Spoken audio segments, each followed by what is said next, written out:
Hello, magandang araw po sa inyo mga tropa. Ito po si Jokas at samahan nyo ako.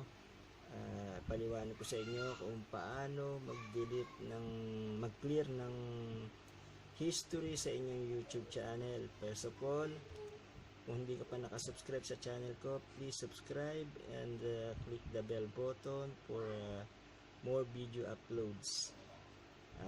Tara, samahan nyo ako mga katropa. Ito po, pumunta kayo sa page nyo, tapos i-type nyo yung kung sinong page yung gusto nyo makita. Then pumunta kayo rito sa history.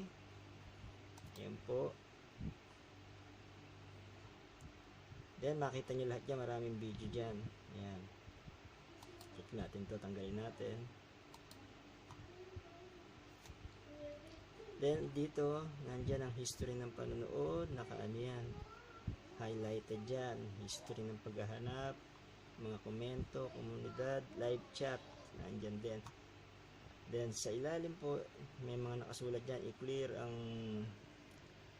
history, tapos i-post ang history ng panonood, pamahalaan ang lahat ng aktibidad. Dito po makikita nyo yung mga nag-play na videos. Ngayon, pagka pinlay nyo yan, pagka tinignan nyo yan, gaya nyan, ibig sabihin yan, naka-red po yan, highlighted na red. Ibig sabihin yan, natapos na po yan, all the way hanggang doon sa 1 hour 10 minutes 29 seconds. Yan po, tapos na siya dyan. Ito po, gaya nyan, ano lang siya, dito pa lang siya, so wala pa po to, kailangan matapos siya dyan para fully siya viewed na playlist. Ayan po, ayan, may mga ganyan. Sabihin yan, hindi pa na fully viewed yung mga playlist na yan. Ganyan po, example. So ang gagawin po natin dito para maganda, maliwanag, i-clear po natin ang yan. Tapos po ito po ang lalabas. I-clear ang history ng panonood. Ayan. So makita nyo po, nag-clear na po siya. Wala na po yung mga video dyan, mga playlist.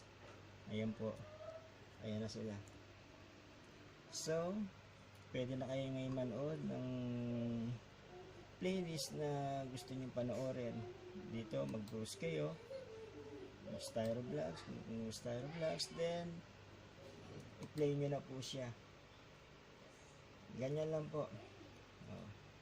Makikita nyo na po lahat yan sa history kung matatapos nyo. Pero kung hindi po nag-highlight ng red, ibig sabihin po nun hindi po natapos.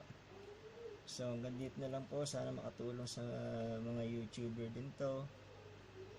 Maraming salamat po. Ito po si Jokas.